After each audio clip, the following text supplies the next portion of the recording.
ये दिया दिया पकड़ लिए, दीजिए ना सर, रुक दीजिए ना।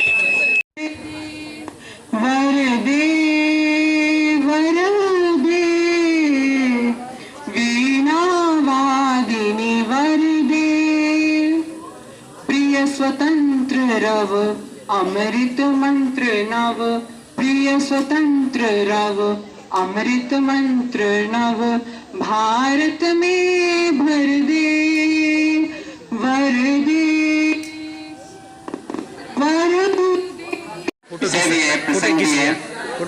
वीडियो भी हो रहा है, गीत प्रस्तुत करेंगे, हो रहा है ना? हाँ सर। फिर वीडियो। हार्दिक शुभकामनाएं। आज मैं इसी के उपलक्ष्य में एक कविता प्रस्तुत करने जिसका शीर्षक है अपनी भाषा और जिसकी कवयित्री है मैथिली शरण को। करो अपनी भाषा पर प्यार, करो अपनी भाषा पर प्यार, जिसके बिना मुख रहते तुम रुकते सब व्यवहार, जिसके बिना मुख रहते तुम रुकते सब व्यवहार, जिसमें पुत्र पिता कहता है पत्नी प्राणाधार, और प्रकट करते हो जिसमें तुम निज निखिल विचार, बढ़ाओ बस उसका विस्तार, करो अपनी भाषा पर प्यार, करो अपनी भाषा पर प्यार, भाषा बिना व्यर्थ ही जाता ईश्वर, भाषा बिना व्यर्थ ही जाता ईश्वरीय अभिज्ञान, सब दोनों से बहुत बड़ा है ईश्वर का यह दान है असंख्य इसके उपकार, करो अपनी भाषा पर प्यार, करो अपनी भाषा पर प्यार, यही पूर्वजों का देती है तुम्हें निज तुमको ज्ञान प्रसार, यही पूर्वजों का देती है तुमको ज्ञान प्रसार, और तुम्हारा भी भविष्य को देगी शुभ संवाद बनाओ। ढेर सारी शुभकामनाएं। हमारे भारतवर्ष में अनेक भाषाएं बोली जाती है, जिनमें हिंदी महारानी है। हिंदी संविधान में राष्ट्रभाषा के रूप में घोषित नहीं हुई, लेकिन हिंदी का फैलाव विकास चारों तरफ हो रहा है। यहाँ तक विदेशों में भी हिंदी सिखाई जाती है, पढ़ाई जाती है। हम भी चाहेंगे कि हम लोग हिंदी में बातचीत करें और हिंदी का विस्तार करें, फैलाव करें। इस तरह हिंदी एक न एक दिन राष्ट्रभाषा घोषित होगी ही। जय हिंद।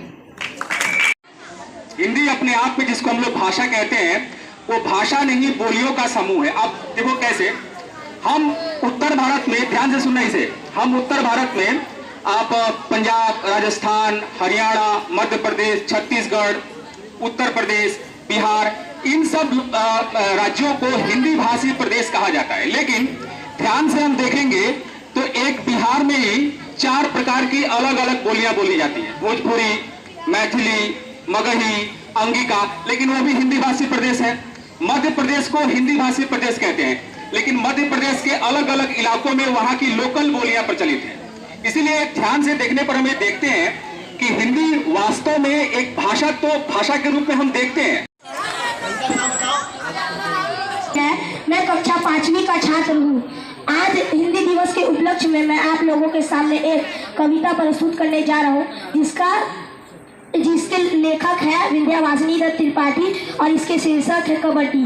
आओ खेले खेल कबड्डी, आओ खेले खेल, तो तू पे आओ हम सब आपस में बढ़ जाए, खींचे बीच लकीर और फिर इधर उधर चढ़ जाए, हार जीत तो बने किसी की टूटे कभी ना मेल, आओ खेले खेल कबड्डी, आओ खेले खेल, चल कबड्डी आइला तबला बजाइला, तबला में पैसा लाल बगीचा आ, जब तक टूटे सांस न टूटे कभी जीत की आस, रहते साथ पहुंचना नितिन है तरक्की के पास, कभी जीत की बात बनेगी नहीं हारी हार, क्षण में कोई मरता है कोई जीत जाता, इसी तरह खेल खेल में गीत उभरता आता, कोई कहता चल कबड्डी रेता भगत मेरा बेटा, भगताई मेरी जोड़ी, इसी तरह आपाधापी में हार जीत में खेल खत्म हो जाता, गुलदार सब चल देते फिर जीता पावन नाता, इम्तिहान है खेल प्रेम का कभी ना होता फेल, आओ खेले खेल कबड्डी, आओ खेले खेल, हार किसी की जीत किसी की घटे ना मन का मेल। मेरा नाम सोनिया मंडल है, मैं कक्षा 5 की छात्रा हूँ। आज मैं हिंदी दिवस के अवसर पर एक कविता प्रस्तुत करने वाली हूँ, जिसका नाम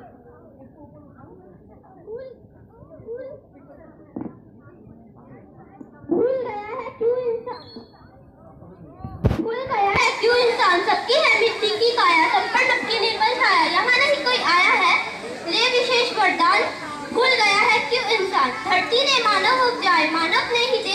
बहुदेशों में बसी हुई है एक धरातल तान, भूल गया है क्यों इंसान।